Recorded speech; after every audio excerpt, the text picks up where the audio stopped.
দর্শক সবাইকে আন্তরিক শুভেচ্ছা জানিয়ে শুরু করছি ঈদ আড্ডা, ঈদ মোবারক। আমাদের সাথে আছে আমাদের সকলের প্রিয় professor doctor Farhana Dewan madam রয়েছেন। Madam president OGSB, madam past head of the department gynae and obs, Shaheed Suhrawardy medical college. আসুন ম্যাডামের সাথে আজকে আমরা ঈদ আড্ডায় আনন্দ করি। ম্যাডাম প্রথমেই শুভেচ্ছা, ঈদ মোবারক। কেমন আছেন? ভালো আছি, তোমাকে অনেক শুভেচ্ছা জানাচ্ছি এবং ডক্টর টিভিকেও শুভেচ্ছা জানাচ্ছি আজকে ঈদ আড্ডায় আমাকে আমন্ত্রণ জানানোর জন্য। ম্যাডাম আপনাকে আমরা সবসময় খুব হাসি খুশি, প্রাণবন্ত, শৌখিন একজন মানুষ এবং সেই সাথে আবার কাজের সময় খুব সিরিয়াস, দুটো নিয়ে আমরা আপনাকে চিনি। তো প্রথমে জানতে চাইবো, ছোটবেলার ফারহানা দেওয়ান যখন ছিল, যখন সে প্রফেসর ছিল না, তখন ঈদটা কেমন ছিল? ধন্যবাদ। তখন ফারহানা দেওয়ানও ছিলাম না, আমি একটা ছোট বাচ্চা ছিলাম। আসলে ঈদ মানে তো বুঝো তানিয়া, ঈদ মানে একটা খুশির জিনিস। ছোটবেলায় ঈদের অনুভূতিটা অন্যরকম ছিল, বাবা মার সাথে ছিলাম এবং অনেক ছোট ছিলাম। মনে আছে যে ঈদ আসলেই জামা কাপড়, রোজা তো অত ছোটবেলার রোজা না রাখলে, অনেক ছোটবেলা থেকে আমি রোজা রাখি। এই জন্য আমাকে যদি কেউ বলে যে রোজার মধ্যে কষ্ট লাগে, আমি বলি কি আমার জানি কেমন অভ্যেসের মতো হয়ে গেছে রোজাটা। তো তখন আস্তে আস্তে যখন ঈদটা কাছে এসে থাকলো, জামা কেনা, জুতা ম্যাচ করে কেনা, যতটুকু হোক ওই বয়সে যেটুকু মনে আছে। একটা কথা মনে আছে যে একদিন আমি নেল পলিশ দিব আগের দিন রাতে। আমি বলছি আল্লাহ, কালকে ঈদ আসলেই তো মজা শেষ, মনে হয় আজকে রাতটা একটু যদি বেশিক্ষণ থাকতে পারতাম। তারপর না একটু বড় হলাম, ঈদের আরেকটা স্মৃতি মনে আছে। একদিন হয়েছে কি, ছোট থাকতে আমার আব্বা তো আর্মিতে ছিলেন, তা আমরা দেশের বাইরে বাইরে অনেক জায়গায় আব্বার পোস্টিং থাকতো, আমরা সঙ্গে সঙ্গে সব জায়গায় আমরা ভাই বোনরা একসাথেই যেতাম, মানে থাকতাম আব্বাদের সাথে। তো একদিন আমার আম্মা অনেক শপিং করে নিয়ে এসেছেন, আম্মা আব্বা দুজনে। তো আমরা খুব দাঁড়ায় আছি, দুই ভাই বোন, যে দুই বোন, আমি আর আমার বোন হচ্ছে বড় বোন পিঠাপিঠি। তো আমরা দুজন দাঁড়িয়েছি, আর দুজন হলো আবার গ্যাপ দিয়ে, 4 বছর গ্যাপ দিয়ে আবার দুই বোন, ছোট ওরা। তো দাঁড়ায় কোনো গিফট নাই, মানে কোনো কিছু দেখে আমাদের জন্য নেই, সব দেওয়া শেষ। তো আমি বললাম কি যে আমাদের গিফট কোথায়? বলে কিসের গিফট? বলে ঈদের। বলে হ্যাঁ শোনো, ঈদের গিফট তোমরা পাবা। কখন? বলে কি তোমরা যখন ঘুমাবা তখন ফেরেশতা তোমাদেরকে দিয়ে যাবে। তারপরে তো বললাম যে খুব আশা নিয়ে আমরা ঘুমালাম। তারপরে একটু পর ঘুম ভেঙে যায়, বালিশটা তুলে দেখি ফেরেশতা কিছু দিয়েছে, তাই নেই, ফেরেশতা কিছু দিয়েছে, এরকম করে। তারপরে হয় না একটা ভোরের দিকে ঘুম এসে যায়। তো তারপরে দেখি কি যে হ্যাঁ, ছোট্ট ছোট্ট গিফট আমাদের দুই বোনের, মানে দুই বোন আর ছোট দুই বোন সবার বালিশের নিচে। এমন অভ্যাস হয়ে গেল তখন থেকেই যে আমরা ওই যে ঈদ আসলেই খুব আশা নিয়ে ঘুমাতে যাই, যে আমরা জানি যে সকালবেলা গিফট পাবো। পরে তো এটা যে আসলে একটা তাদের দেওয়া জিনিস, সেটা আমরা বুঝতে পেরেছি, এরকম আর কি ঘটনা।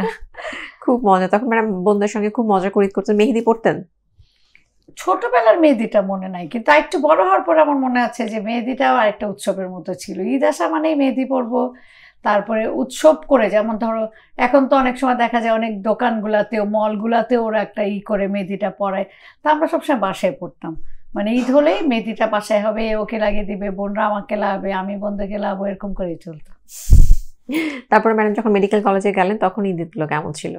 মেডিকেল কলেজে ঈদ আলাদা করে। ছোটবেলার একটা দেখো, খেয়াল করে তুমি যদি নিজের লাইফটা দেখো, ছোটবেলায় বেশি মজা লাগতো ঈদগুলো। যত আমরা বড় হই, মেডিকেল কলেজে এসে তো আমি ওই জামা কাপড় এগুলাই মনে ছিল, এবং ঘোরাঘুরি, যেমন ঈদ আসলে বেড়ানো, ঈদ আসলে বাইরে যাওয়া আর মজা করা, সবার সাথে দেখা করা, নতুন নতুন জামা লুকিয়ে রাখা, কাউকে না দেখানো, এটা বড়বেলা পর্যন্ত আমাদের ছিল। আমি এই জিনিসটা খুব ফিল করতাম যে না, দেখানো যাবে না কাউকে, যখন নিজেরটা পরবো তখন নিজেরটা পরবো।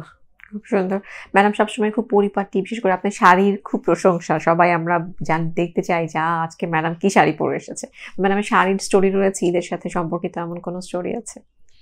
ঈদের সাথে সম্পর্কিত শাড়ির স্টোরি আলাদা নেই, কিন্তু সবাই যে অনেক শাড়ি দেয়, আমার অনেক শাড়ি জমে যায়, সেগুলো মজা করে আবার ছবি তুলে আবার খুব ক্লোজ যারা দু একজনকে ক্লোজ ভাবে পাঠাই যে দেখানোর জন্য, দেখলে একটা ডিমান্ড ভরে গিয়েছে। তো এটা শুধু ঈদে না, দেখা যায় বৈশাখেও আমার এরকম হয় কালেকশন। এখন ঈদ এবারকার কথা আলাদা, তো ঈদ আর বৈশাখ একসাথেই হয়ে যাচ্ছে। তো বড়বেলায় শাড়ির সাথে রিলেটেড আলাদা বলতে পারবো না, কিন্তু শাড়ি অনেক সবাই দেয়, সবাই জানে আমি শাড়ি পরি, গিফট দিতে গেলেই সবাই শাড়ি দিবে। ম্যাডাম তো অনেক শৌখিন, তো ছোটবেলা থেকে কিরকম শৌখিনতা শুরু কবে থেকে?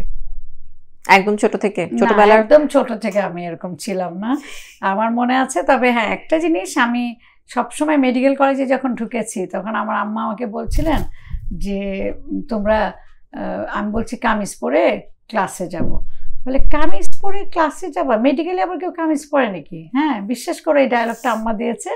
তখন আমরা খুব সিম্পলভাবেই পড়তাম। কিন্তু আমার সবচেয়ে মজা লাগে যখন আমি ক্লাস ফ্রেন্ডদের ছবি দেখি। ঢাকা মেডিকেলে আমরা ভর্তি হয়েছিলাম অনেক অনেক বছর আগে, আমি 82-তে MBBS পাস করেছি। তো দেখতাম কি যে সবসময় আমাদের সবারই শাড়ি পরা ছবি। আমার ফ্রেন্ডরা যারা আমার এখন ক্লাস ফ্রেন্ড যারা, তারা কিন্তু আর এখন শাড়ি পরে না, বেশিরভাগই দেখা যায় কামিজই পরে। কিন্তু তখনকার সময় কিন্তু শাড়ি ট্রেন্ড ছিল।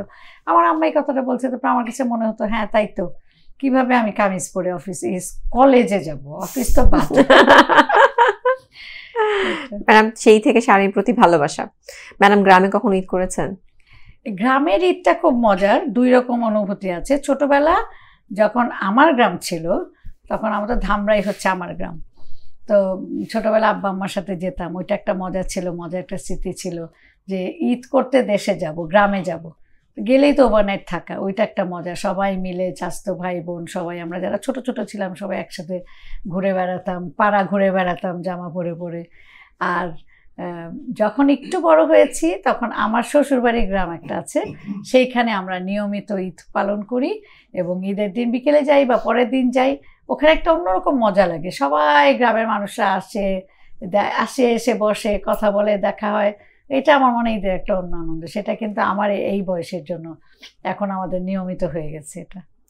এবার আসবো ম্যাডাম, যখন আপনি মেডিকেল কলেজে আপনি হেড অফ দ্য ডিপার্টমেন্ট ছিলেন, তখনকার ঈদে অনেক মেডিকেল অফিসার কিংবা হসপিটালে ইমার্জেন্সি চলছে, আপনি ডিপার্টমেন্টাল হেড, একটা রেসপন্সিবিলিটিও থাকে, কারণ ঈদের সময় মায়ের স্বাস্থ্যসেবা তো আর বন্ধ নেই, ইমার্জেন্সি তো খোলা রয়েছে।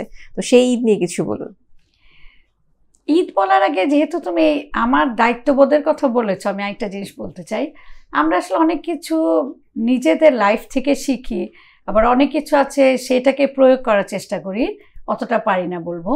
আমার ছোট বোনের বিয়ে ছিল, তো আনোয়ারা ম্যাডামের সিএ ছিলাম। তো ম্যাডাম যতই লিবারেল হন, ডিউটির ব্যাপারে খুব স্ট্রিক্ট উনি। তো উনি আমাকে বলেছিলেন তুমি বিয়েতে একদিন ছুটি পাবা, কোন দিন চাও বলো। তাহলে কোয়ার্টারে থাকতাম। তা আমি বলছি যে বিয়ের দিন রাতে। অনেক চিন্তা করে বললাম যে বিয়ের দিন রাতে তো বউই চলে যাবে, তো সেই দিন তো আমি ডিউটি করলে আমার কোনো সমস্যা নেই, আগে পরে হবে না, তাহলে বিয়ের দিন রাতটা আমি ডিউটি করতে পারবো, আগের দিন রাতে আমার ছুটি লাগবে। তখন বলছে ঠিক আছে। তো এটা ছিল আমাদের লাইফ।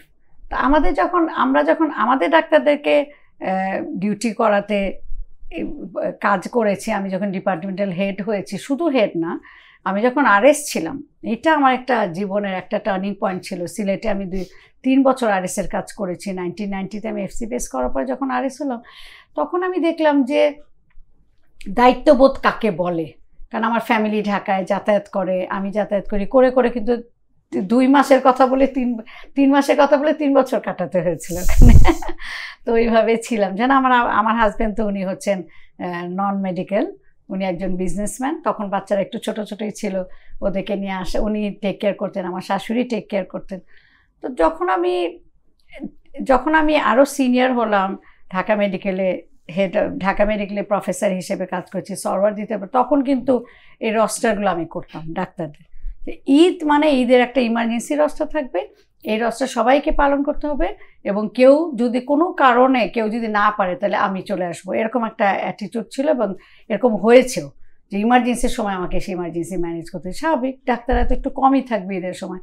কিন্তু আমি আসলে ধন্যবাদই জানাবো আমাদের ডাক্তারদের যারা ইমার্জেন্সি ম্যানেজ করে, ওরা কিন্তু ওই দায়িত্ববোধ ওদেরও চলে আসে যে ম্যাডাম আমাদেরকে কি বলবে, এই ভয়ে দেখা যাচ্ছে যে ওরা ওদের কাজটা করবে। কারণ আমি র্যান্ডামলি টেলিফোন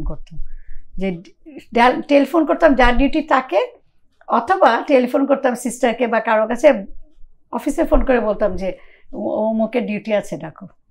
এইটা করলে আমার মনে হয় এটা একটা ট্যাকটিক্স, তখন তুমি জুনিয়রদেরকে কন্ট্রোল করতে পারো। ম্যাডাম এমন কি কখনো হয়েছে যে ঈদের দিন হসপিটালে যেতে হয়েছে? এরকম তো নিশ্চয়ই অনেক হয়েছে। অনেক। আমি তো ঢাকা মেডিকেলে ইমার্জেন্সি ডিউটি করতাম না, সিএ শিফট করতাম, তখন তো ঈদের সময়ও তো ডিউটি, এটা তো ডিউটি, সেকেন্ড হোম হসপিটাল, তখন কিচ্ছু করার নেই। ম্যাডাম এরকম কোনো স্মৃতি আছে কিনা যে আপনি ডেলিভারি করেছেন ঈদের দিন গিয়ে, পেশেন্টের কেমন রিফ্লেক্স ছিল, ওগুলো যদি আমাদের সঙ্গে শেয়ার করতেন। ঈদের দিন যখন যেতাম ওরা ভীষণ খুশি হতো। ঈদের দিন করতাম কি আমি, যে বাইরে যাবা তো বিকেলে, সকালে আমি ঝটপট করে একটু রাউন্ড দিয়ে আসতাম, সকালে রুগীটাকে দেখে আসতাম, ওরা কিন্তু খুশি হতো। ধরো দেখলেই ওরা মানে হয় কি, ডাক্তারে আমি যত সিনিয়র হচ্ছে আমি একটা জিনিস ফিল করি যে রুগীরা কিন্তু আমাদেরকে দেখেই অনেক ভালো হয়ে যায়। আমরা সবসময় বলি না ইন্ডিয়াতে গেলে রুগীরা চিকিৎসা, ওদের কিন্তু ওদের কথা যেন ওরা কিন্তু এটাই বলে যে হ্যাঁ আমাদেরকে অনেক কথা বলে, সময় দেয়। এখন আমি কিন্তু আমার এটা অনেক চেঞ্জ করে ফেলছি। এখন কিন্তু আমি যখন রুগী দেখি, আমার জুনিয়র ডক্টর হয়তো হিস্ট্রিটা লিখলো, কথা আমি বলি, যত বেশি কথা বলি আমি দেখি ওদের কনফিডেন্সটা তত বেশি আসে। আরেকটা মজা হচ্ছে, এসে বলল কি আপনি তো এই কথাটা বলেছিলেন, আমি বলছি আপনি তো আমার কাছে, তোমরা তো আমার কাছে আজকে প্রথম এসেছো, আমি কবে বললাম? বলে টিভিতে আপনি বলেছেন। তো আমি আসলে ধন্যবাদই জানাচ্ছি মিডিয়াকে, যে জিনিসটা অনেক বছর আগে ছিল না। অনেক বছর আগে রুগী দেখতাম, রুগীদের সাথে কথা বলতাম, সেই রুগী আরো 4টা রুগী বলতো, ওনারা আরো 4টা রুগী বলতো, এইভাবেই তো রুগী হয় ডাক্তারদের। কিন্তু এখন মিডিয়াটা, সোশ্যাল মিডিয়া এমন হয়েছে, বিশেষ করে কোভিডের সময় যত অনলাইন প্রোগ্রাম করেছি ওগুলাই কিন্তু ঘুরে ঘুরে সবাই ইউটিউবে আসে, আমার নাম দিলেই দেখা যায় ইউটিউবে ওগুলো আসে, ওগুলা দেখে দেখে ওরা বলে এই কথাগুলা। খুব মজা লাগে ম্যাডাম, নিশ্চয়ই এক ধরনের প্রশান্তি, আসলে আপনার কথা মনে রাখছে মানুষ, শুনছে, এগুলো আসলে ভালো লাগাই কাজ করে। তো ম্যাডামের কাছে এবার জানতে চাইবো, এখন প্রফেসর ফারহানা দেওয়ান ওজিএসবি প্রেসিডেন্ট, আপনার ঈদ কেমন? এখন অনেক দায়িত্ব। তুমি যে বলেছিলে একটু আগে, ওটা মিস করেছে। একটা কথা বলি, যে যখন আমি আরেকটু হেড অফ দ্য ডিপার্টমেন্ট ছিলাম, ঢাকা মেডিকেলে কাজ করেছি, সরওয়ার্দিতে কাজ করেছি, ঈদ আসা মানে বিরাট দায়িত্ব। দায়িত্ব কি সবই, সবাইকে যিনি গিফট দাও, ওটা একটা আলাদা মজা। এখনও আমি ওটা মেনটেন করার চেষ্টা করি এবং ভালো লাগে। যেমন ধরো সরওয়ার্দির কথা কেন বলি, শহীদ সরওয়ার্দিতে অনেকদিন ছিলাম, ওখান থেকে আমি রিটায়ার করেছি 2011 থেকে 2016। তারপরে মেসটি এমনি না, এক একটা জায়গায় এক একটা ফ্যামিলির মতো হয়ে যায়। তো আমি যখন আইপিজিএমআর থাকতে, যখন বিএসএমএ হয়েছে, তখন আইপিজিএমআর থাকতে ওখানে আমি 1 বছর ছিলাম, তো সিলেট থেকে এসে আর কি। তো ওরা বলছে, ও আপনি এখন ঢাকা মেডিকেলে যাচ্ছেন, ওখানে আপনি একটা ফ্যান ক্লাব খুলবেন,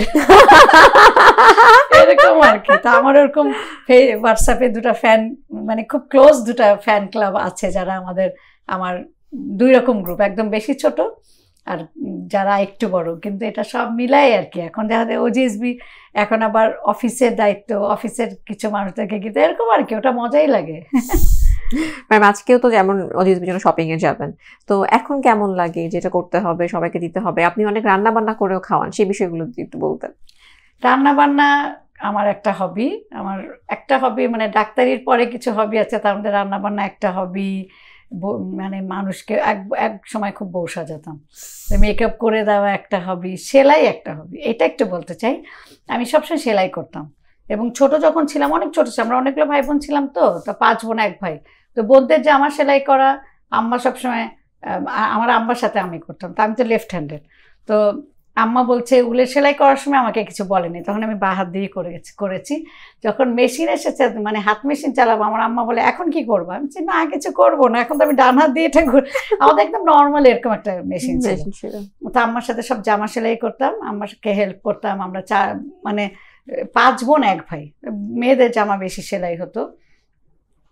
আর যখন আরেকটু বড় হয়েছি, যখন আমার মেয়ে হয়েছে, আমার মেয়ের জামা আমি 5 বছর পর্যন্ত ওর জন্য আমি কোনো কাপড় কিনি নাই।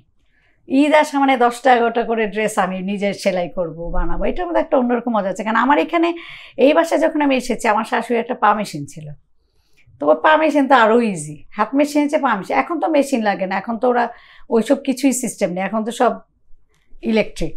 তো ওই পর্যন্ত আর নেই, আর এখন সেলাই করতে সময় পাই না। ম্যাডাম মানুষ সেলাই করে না। ম্যাডাম কি ধরনের অপারেশন করেন, কিংবা ঈদে কি ধরনের অপারেশন করার অভিজ্ঞতা হয়েছে? কখনো কি রাপচার একটোপি কিংবা প্রেগন্যান্সি ইমার্জেন্সি কেমন হয়েছে? একবার ঈদে রাপচার একটোপিক না, তবে সিজারিয়ান করতে আমাকে যেতে হয়েছে। খুবই দূর থেকে একটা পেশেন্ট এসেছিল, কিন্তু আমার কাছে মনে হলো ওইটা আমার একটা বিরাট পাওয়া, যে ঈদের দিন একটা ডেলিভারি করাতে। এখন তো রুগীরা ডেট বলে বলে অমুক চাই, অমুক দিনে চাই, অমুক সময় চাই, তারপরে জোর করে বলবে 2টা বাচ্চা ডেট বললে আমার কাছে বকা খায়। আমি বলি কি তোমরা কি পানিতে পড়ে গেছো, 2 বাচ্চার জন্মদিন একসাথে করবে? তখন আবার কিছু বলে না। কিন্তু রোজার মধ্যে অনেক এক্সপিরিয়েন্স আছে তানিয়া, অপারেশন করতে করতে আজান দিচ্ছে, তখন ওরা করতে কি মাস্ক খুলে একটু পানি মুখে দিয়ে দিত। এগুলো এক্সপিরিয়েন্স অনেক আছে রোজার সময়, অনেক অপারেশনের সময়। সেরি সময় হয়ে যাচ্ছে, আজান দিয়ে দিবে, তখন অপারেশন হচ্ছে, এগুলো তো করেছি জীবনে। ম্যাডাম একদম অনুষ্ঠানের শেষ পর্যায়ে দর্শকদের উদ্দেশ্যে কি বলবেন? দর্শকদের উদ্দেশ্যে, দর্শক না, আমি যদি বলি আমি আমার কলিগদের উদ্দেশ্যে একটা কথা বলবো, যেহেতু অনুষ্ঠানটা হলো আমাদের ঈদ নিয়ে। আমি বলবো যে ফ্যামিলিকে সময় দেওয়া। আমাদের ডিসকাশনে এটা আমরা আনতে পারি নাই। আমি আমার ফ্যামিলির কাছে অনেক কৃতজ্ঞ। যত মানে আমি বলবো যে তাদের সময় থেকে আমাকে সময় বের করে আমার কাজটা করতে হয়েছে, কিন্তু এইটা জানি আমরা সবাই ডিপ্রাইভ না করি। আমাদের অনেক কলিগরা আছে মনে করে জান প্রাণ দিয়ে প্র্যাকটিস করব, কিন্তু একটা জিনিস খেয়াল রাখতে হবে তানিয়া, সময় চলে যায়, ওই সময়টা কিন্তু আর আসবে না। যেমন আমার বাচ্চাটা ছোট, ওই সময়টা যদি আমি তাকে না দিই, সে যদি বড় হয়ে যায় তখন তো আর টাইমটা দিয়ে লাভ নেই। এই জন্য টাইমটাকে ডিভাইড করে, টাইমটাকে ভাগ করে ফ্যামিলিকে দাও, প্রফেশনকে দাও। আমি হয়তো একটু বেশি সময় প্রফেশনকে দেই, কিন্তু আমার মনে হয় যে এটা মানে আমাদের সবাইকেই করতে হবে, এবং এটা করার জন্যই আল্লাহর কাছে আমি হাজার হাজার শুকরিয়া যে এতদিন আল্লাহ আমাকে এত সুস্থ রেখেছেন, এত ভালো রেখেছেন, এত মানুষকে সেবা করার সুযোগ দিয়েছেন। এই সুযোগটা কয়জন পায়? ম্যাম ডক্টরদের উদ্দেশ্যে খুব সুন্দর একটা মেসেজ দিলেন, আমাদের দর্শকদের উদ্দেশ্যে কিছু বলবেন? ধন্যবাদ তানিয়া। আমি দর্শকদের উদ্দেশ্যে বলতে চাই যে ঈদ একটি আনন্দের সময়। আমরা ঈদ পরিবারের সঙ্গে কাটাবো। যতই দুঃখ কষ্ট থাক, আল্লাহ আসলে মানুষকে কিন্তু পরীক্ষা করে। যখন একটা দুঃখ দেন, দুঃখের পরে কিন্তু ওই খুশিটাও কিন্তু আল্লাহই দেন। এবং পরিবারের সঙ্গে আমরা ঈদ কাটাবো, পরিবারকে সময় দিব, ছেলে মেয়ে বাচ্চাদেরকে সময় দিব, এবং আশা করি আপনাদের সবার ঈদ আনন্দের হবে, সুখের হবে।